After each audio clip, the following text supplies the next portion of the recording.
From Colorado State University, this is the Emmy Award-winning Campus Television.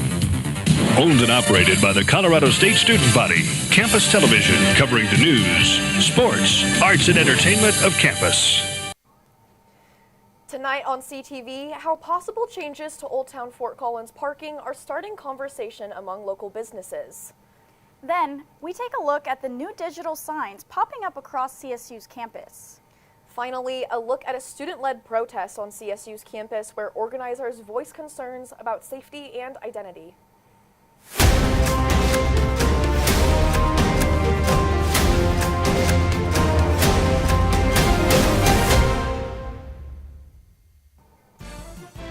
Good evening, Rams, and thank you for joining us. Welcome back to CTV's Thursday Night News. I'm Madison Szpunar. And I'm Noelle Zellmann. Parking in Old Town Fort Collins is drawing mixed reactions as the city explores possible updates to its on-street parking system. Some small business owners say that this could help businesses, while others think it should remain the same. In Old Town Fort Collins, the sound of change isn't just what hits the pavement. It's what residents say the city might need when it comes to parking, and those ideas about what should change are starting to add up. Am I being asked to spend more money to just visit an area and then spend more money with small businesses versus, hey, it's free, it's more convenient, and that's enticing more people to show up that way? While residents have their own opinions on parking in Old Town, small businesses are starting to see differently, especially as the city looks into new parking policies. People are now just so excited to come downtown, to come and shop here, that we don't get too many complaints about parking. I do hear from other people around town that their employees are running out and moving their car from block to block because of the 2-hour parking limit that we have on our free parking. But not everyone agrees on what should change. Employees at Happy Lucky's Tea House have started a petition against paid street parking, raising concerns on accessibility. However, toy store owner Jenny Bramhall believes it could actually help Old Town. I think that on-street paid parking could be really good for our business. And I think people are used to paying a little bit to parking in the best spots. Right now the best spots are free, and the less good spots in the garage, you pay for them. So that's kind of backwards. Really, the best spots you might want to pay a little bit for, and it would be worth it. Madison Szpunar, CTV Channel 11. For now, the city is still gathering feedback and no final decisions have been made. We'll continue to follow any updates Fort Collins considers what's next for Old Town parking. Colorado State University's Public and Environmental Health Office is reporting an unusual spike in pertussis, or whooping cough, with 14 confirmed cases on campus this fall semester. State health officials say pertussis cases are rising across Colorado this year, marking a significant increase compared to previous years. The bacterial infection is highly contagious, spreading through respiratory droplets and can escalate from cold-like symptoms to severe coughing fits and breathing difficulties. Warning signs include uncontrollable coughs, vomiting after coughing, and difficulty breathing. The illness can last 6 to 10 weeks, even with treatment, and poses the greatest risk to infants and individuals with chronic respiratory conditions. Vaccinations remains the most effective protection, and CSU students can contact the CSU Health Network's Immunizations Department to confirm their boosters are up to date.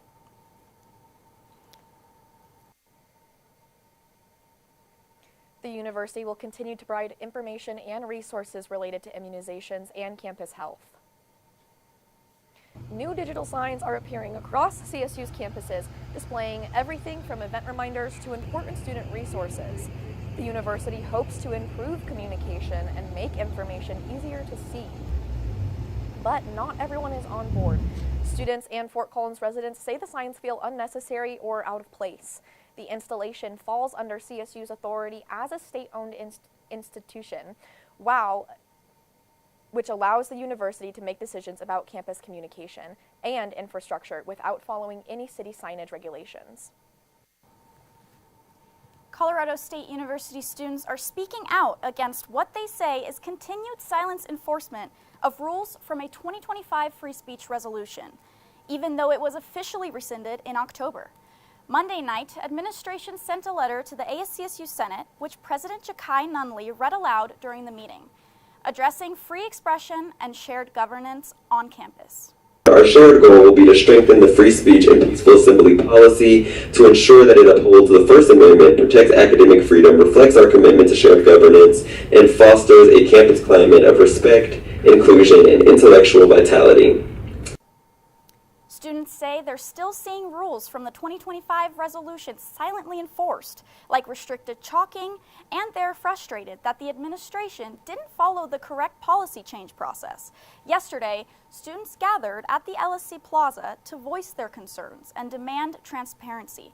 The controversy also ties into the university's 2022 free speech policy, which administration is now reviewing for possible revisions. Students fear some restrictions from 2025 could be reintroduced, keeping the debate over free expression on campus very much alive.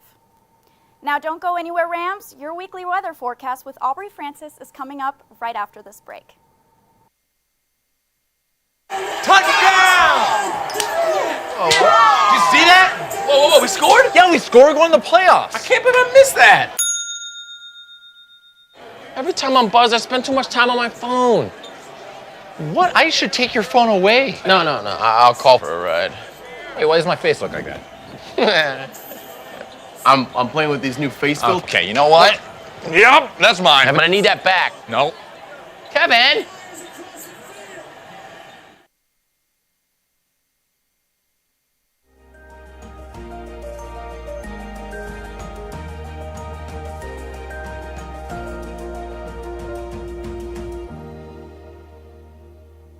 Welcome back from the break. I'm Aubrey Francis, your weather anchor. Let's get into the weather for today. Right now it is clear at 45 degrees. The sun set this evening at 4:38 p.m. Humidity is at 64% and wind speeds are 5 miles per hour headed northeast. This week we saw consistent cloudy and overcast skies across campus. The trees are mostly bare now with winter on the way, but CSU still looks beautiful with the Aggie A in the distance. Campus remained active as students finish up last assignments and exams, looking forward to a well-deserved Thanksgiving break. Now looking at our overnight lows, head down the I-25 corridor. We're sitting nice and pretty in the 30s with Denver at 39 degrees and Colorado Springs at 35 degrees. And moving over to our eastern plains, still in the 30s with Lyman at 33 degrees and Burlington at 36 degrees. Finally, moving over to our western slopes, we're dropping a little bit to 20s and up to the 40s with Telluride at 25, Craig at 30 degrees, and Grand Junction our highest at 41 degrees. Looking at tomorrow's forecast, it's going to be actually pretty rainy and cloudy with a high of 50 degrees and a low of 33 degrees. Our sun's going to set at 4:38 p.m., humidity at 75%, and the wind speeds are 6 miles per hour headed east.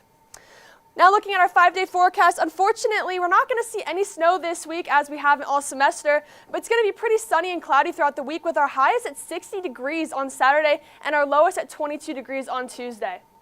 And that's all thank you, Rams. That's all the weather for me. We'll be back on desk with Madison Noelle after the break.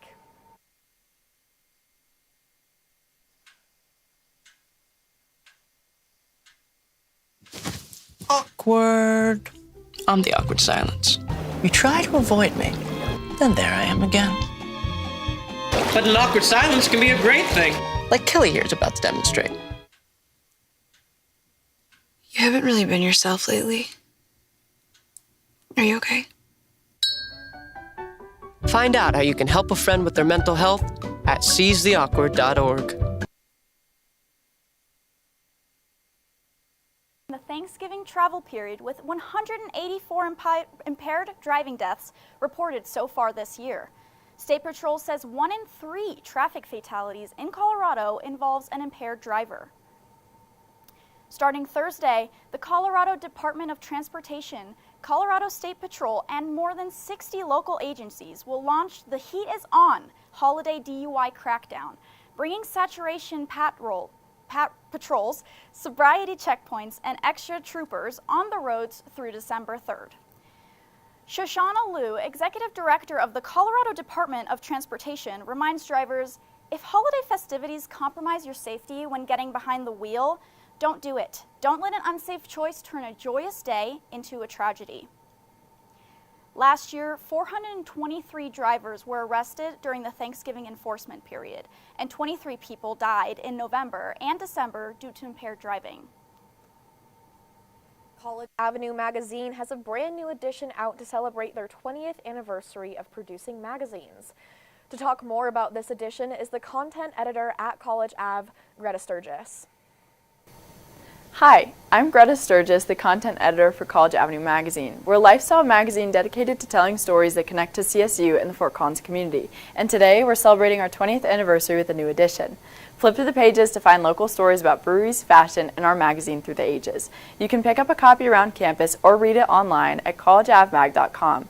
Or for more day-to-day information, follow us on social media at collegeavmag. Thank you, Greta.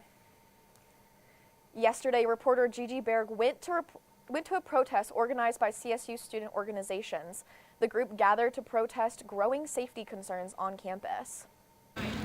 They discussed fears about possible ICE activity. Institutions allow these criminals of the state to do active recruitment on our campus. Spoke about transphobic incidents and the removal of pronoun indicators from RamWeb, along with criticism of CSU's government ties and what they see as support for violence in Palestine.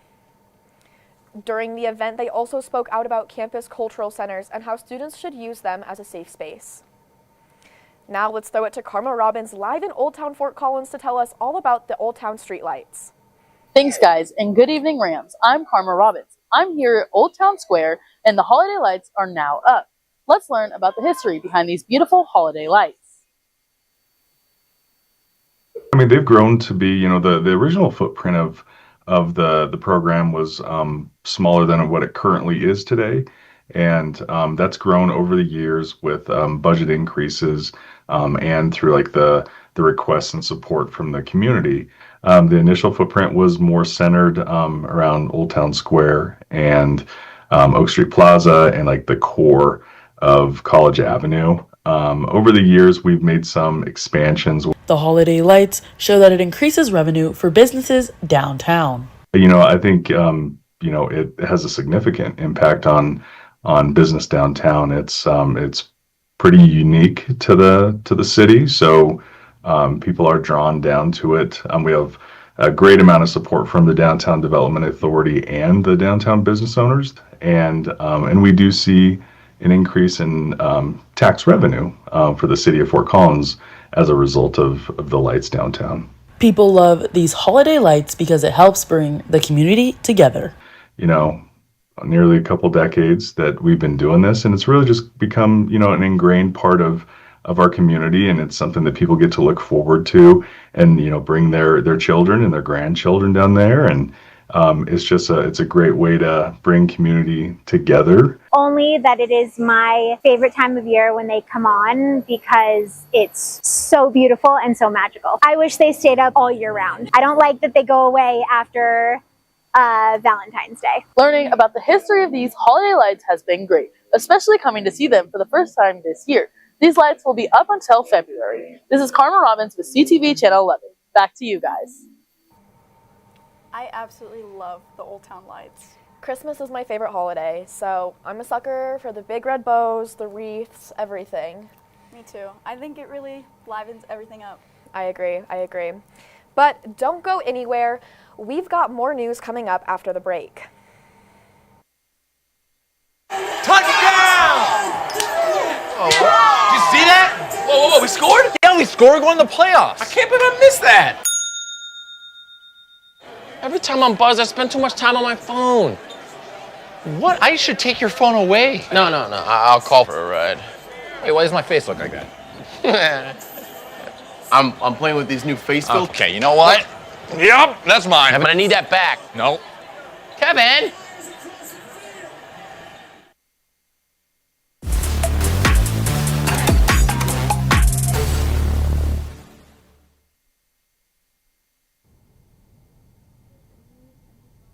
Welcome back, Rams. I'm your sports anchor, Payton Barill, and it has been a busy week across Colorado State athletics. With momentum building in multiple programs, let's take a look at the biggest highlights and what's coming up next for the Rams. Saturday, football played New Mexico in University Stadium for a close game. The Rams came just shy of snapping their losing streak, falling 20-17 to the Lobos. Since the dismissal of Coach Jay Norvell and the departure of former quarterback Braden Fowler-Nicolosi, Jackson Brusso has stepped in under center. Also stepping into the QB role was redshirt freshman Darius Curry, who put up 248 passing yards, the most by any CSU quarterback this season. Offensively, the Rams struggled to find their ground game with just 13 rushing yards compared to New Mexico's 122. But their defense kept it close, holding the Lobos to a 3-point game. Colorado State will round out their season with matchups against Boise State and Air Force. Shifting over to court sports, volleyball, men's and women's basketball all picked up big wins this week. Starting with volleyball, the Rams, now second in the Mountain West, added strong wins over UNLV and San Diego State to improve to a 12-4 record. E. Wilson continues to lead the Rams in kills and has been a force at the net. Saturday against New Mexico, she posted 15 kills, 1 solo block, and 4 block assists. With 2 matches left in the regular season, CSU is gearing up for the Mountain West Tournament in Las Vegas beginning November 26th. Keeping the energy high, men's basketball is on a 4-game win streak after an 80-67 win over Loyola Chicago on Sunday. Josh Passarelli has been a major offensive asset, averaging 16.5 points. So far this season, he's knocked down 24 field goals, 16 three-pointers, and remains perfect from the free-throw line. Originally from New York, Passarelli transferred from Marist and is quickly making his mark at CSU. The Rams will host Denver tomorrow at 7 in Moby Arena before heading to the Bahamas for a Battle for Atlantis tournament, where they will open against Virginia Tech just before Thanksgiving. Over on the women's side, the Rams are now 5-0 after a statement win over Gonzaga on November 13th. The Zags were favored to win by nearly 75%, but the Rams shut that down right away. They then used that momentum to roll past San Diego on Monday night, defeating the Toreros with a final score of 71-44. Up next, they'll hit the road to Corvallis to play Oregon State tomorrow night at 7. That's all for your weekly sports update, so thanks for tuning in, Rams, but don't go anywhere. Back to you guys on desk. I really can't be too upset about the Lobos and the Rams because I was born in Albuquerque, my mom was a Lobo. It's kind of a difficult decision for me. Yeah, you are. You can't lose either way.